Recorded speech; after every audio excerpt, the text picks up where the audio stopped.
오늘 함께 해주실 분들 소개해드립니다. 민주사회를 위한 변호사 모임 미디어언론위원회 이강혁 변호사, 이혜수 시청자평가원, 그리고 신웅진 시청자센터 에디터 나와주셨습니다. 세 분 어서 오세요.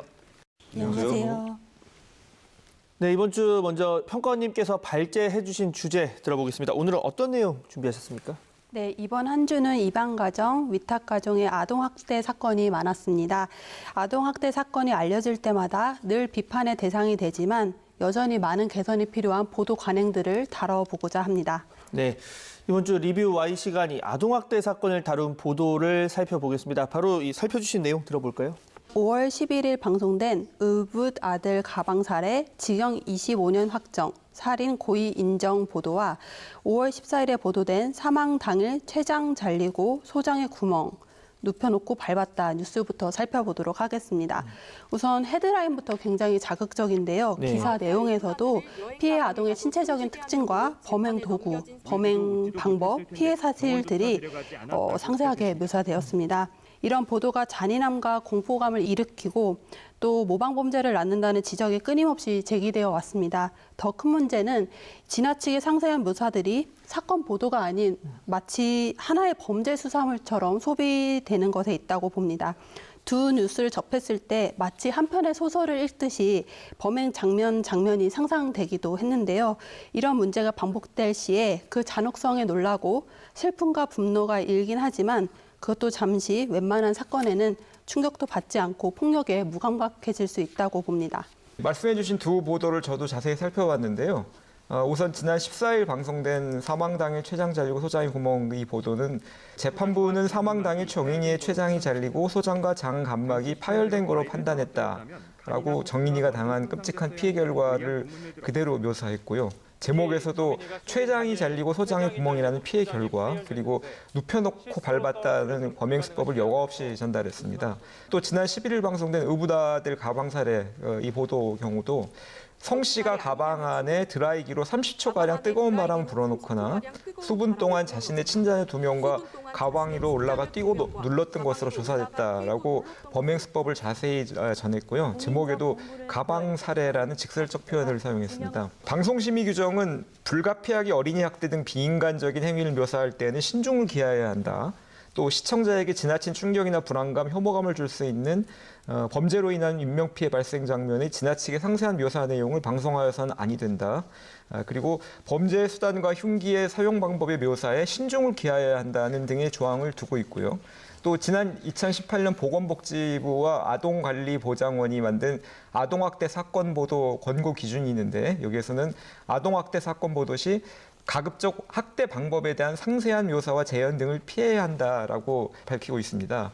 이번 보도들은 아무래도 이런 기준들을 제대로 따랐다고 보기 어려울 것 같습니다.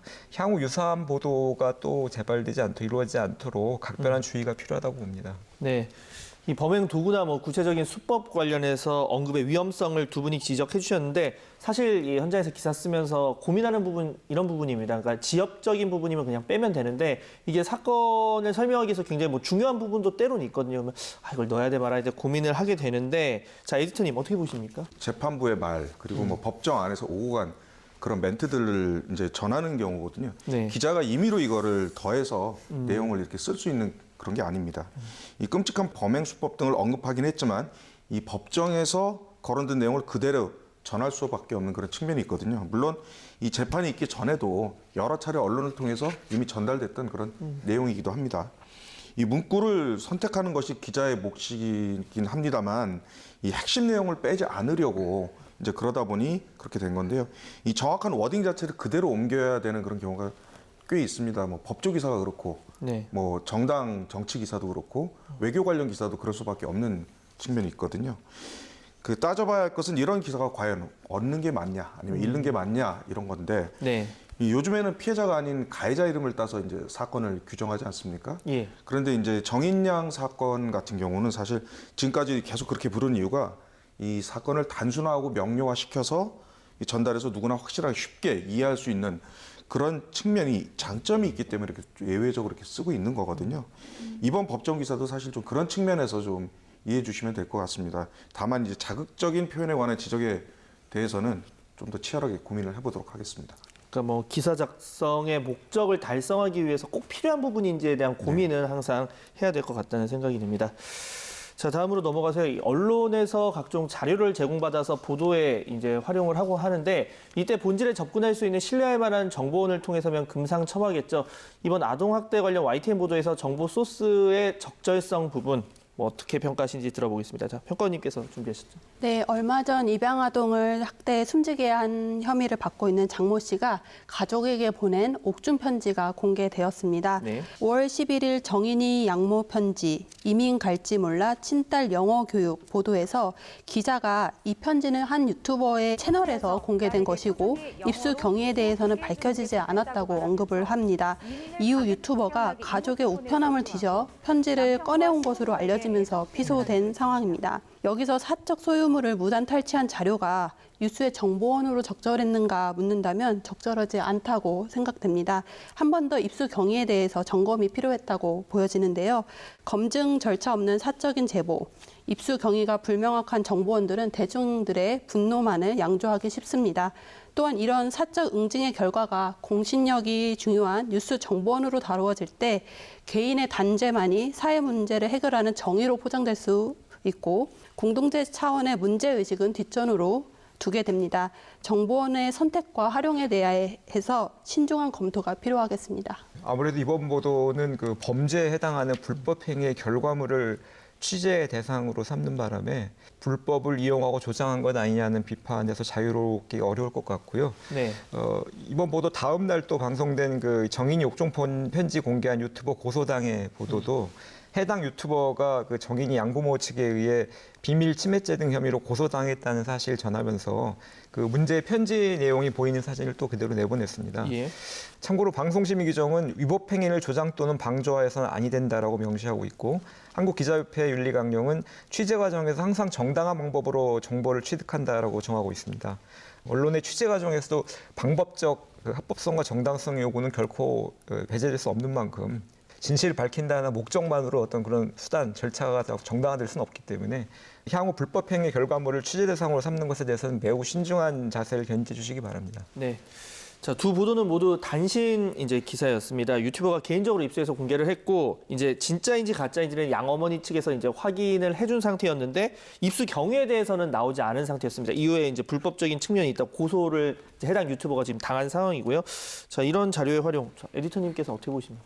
좀 비중 있는 기사의 경우는 기자가 이제 직접 오디오를 입히고 인터뷰도 들어가고 이렇게 해서 저희가 보통 리포트라는 형식으로 이제 기사를 쓰게 되거든요. 예. 그렇기 때문에 상대적으로 이번 기사는 좀 가볍게 다루려고 했다 단신으로. 그렇지만 뭐 기사가 짧다고 뭐 약한 기사고 길다고 뭐 센 기사는 아니거든요. 네. 그렇긴 한데 이 정인이 사건 같은 경우는 이제 워낙 관심이 크다 보니까 그 하나도 빼지 않고 좀 챙기려다 보니까 이런 기사가 좀 나가게 된 그런 측면이 있습니다. 그리고 또 인터넷에서 먼저 이게 빠르게 확산을 했고 맞습니다. 그리고 예. 변호사를 통해서 내용이 맞다라는 부분을 확인했기 때문에 아 이러면 써도 되겠구나라고 그 주무부서인 사회부에서 판단을 해서 기사를 출고했거든요. 근데 해당 유튜버가 양모의 편지를 몰래 촬영해서 알아낸 내용이라는 것은 사실 좀 뒤늦게 확인이 됐습니다. 이 진작 알았더라면 이 내용을 전하는데 저희도 형식을 좀 달리 해봤을 텐데 그렇게 나갈 수밖에 없었다는 걸 말씀드리고요. 뭐 지금 여기서 굳이 절차적 정의까지 좀 말씀드릴 건 아니긴 합니다만 기자들 사이에서는 이게 뭐 순간의 진실이 5분만도 못하다라는 그런 말들이 있거든요. 이번 경우가 좀 그랬던 것 같습니다. 또 팩트 확인뿐만 아니라 그 팩트가 어디서 왔는지도 앞으로 좀 더 고민하면서 쓰도록 하겠습니다. 네. 사실 뭐 이번엔 저희가 이제 그 다른 소스를 통해서 보도를 한 건데 저희가 뭐 몰카 같은 거를 활용할 때도 굉장히 고민을 하고 합니다. 그래서 정말 불가피한 경우 모든 수단을 동원해도 안 될 때 하는 건데 만약에 이번 건도 이렇게 가져온 걸 알았다면 아마 쓰지 않았을 텐데 이런 부분에 대해서 조금 아쉬운 것 같습니다. 앞으로 주의를 하도록 하겠고요. 자, 한번 보도 시작하면 문제 해결에 접근할 때까지 연이어 보도하는 것, 후속 보도라고 하죠. 이 YTN 보도의 강점이라고 할 수 있을 것 같은데 자, 눈에 띄는 사례를 변호사님께서 준비하셨죠? 예, 아동학대 사건이 거듭 발생하는 제도적 원인과 배경을 파헤치고 그 개선 해결 방향을 제시한 분석 보도들 이번에 나온 것을 긍정적으로 봤는데요. 네. 우선 지난 12일 방송된 정인이 이후 강화됐지만 2살 입양아 학대 못 막은 입양 규정 보도. 이거는 정인이 사건 이후에 정부가 입양 가정 점검 횟수를 늘리는 등 그 입양 관리 규정을 강화했지만 그 지난 2월에 배포한 이후에 그 검토 협의 과정에 시간이 걸려서 이달 중에 5월에 들어서야 이제 시행에 들어간 바람에 최근에 그 이 2살 입양 학대 사건을 막지 못했다는 점을 지적했고, 또 강화된 실무 지침도 그 입양 기관들이 입양 아동 사후 관리 보고서를 정부에 보고할 의무가 없고 입양 아동 조사의 구체적인 지침 등 규정돼 있지 않아서 한계가 뚜렷하다라는 점 등을 조목조목 진단해 줬습니다. 또한 지난 12일 방송된 위탁 가정에 맡긴 아이 얼굴 멍투성이 경찰 증거 불충분 보도는 최근 입양 가정 문제에 세간이 관심이 쏠렸었는데 위탁 가정, 민간 위탁 가정에서도 그 위탁된 4살 아이가 장기간 상습 학대를 당했다는 제보가 접수됐음을 알리고 제보의 진위를 꼼꼼히 따져보면서 학대의 정황을 확인시켜줬습니다. 이번에 그 아동학대 제도적 원인 분석, 대안 제시 집중한 이번 보도들은 아동학대 재발 방지를 위한 진지한 고민과 여론 형성에 상당히 도움이 됐다고 봅니다. 저도 연속으로 보도된 민간 위탁 가정 뉴스를 살펴보았습니다.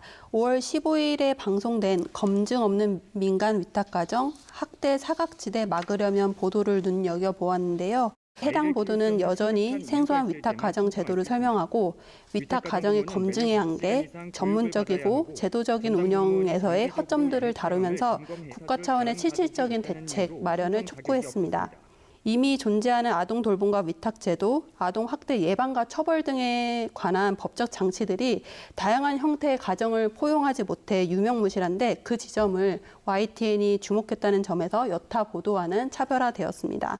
법과 제도가 개선되기 위해서는 언론이 여론 형성의 창구가 되어야 할 텐데요. 그것이 언론의 기본 기능이고 또 사명이라고 생각합니다.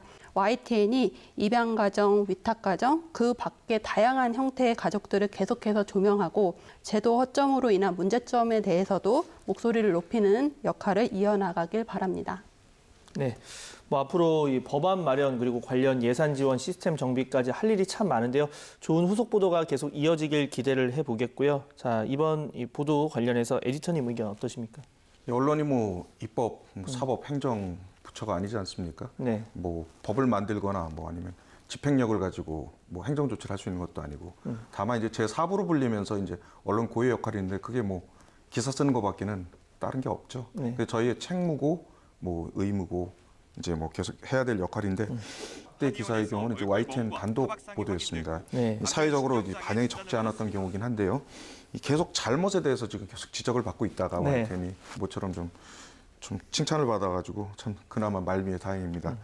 또 특히 제가 옴부즈맨 프로그램을 만들다 보니까 싫은 소리도 하고 뭐 칭찬도 하고 그러고 있거든요. 그러면서 기자들하고 소통을 계속 하고 있는데 이 YTN이 언론사로서 이제 공공의 이익을 이제 위해서 기여할 수 있도록 이런 기사를 앞으로 더 많이 써달라고 그렇게 격려하도록 하겠습니다.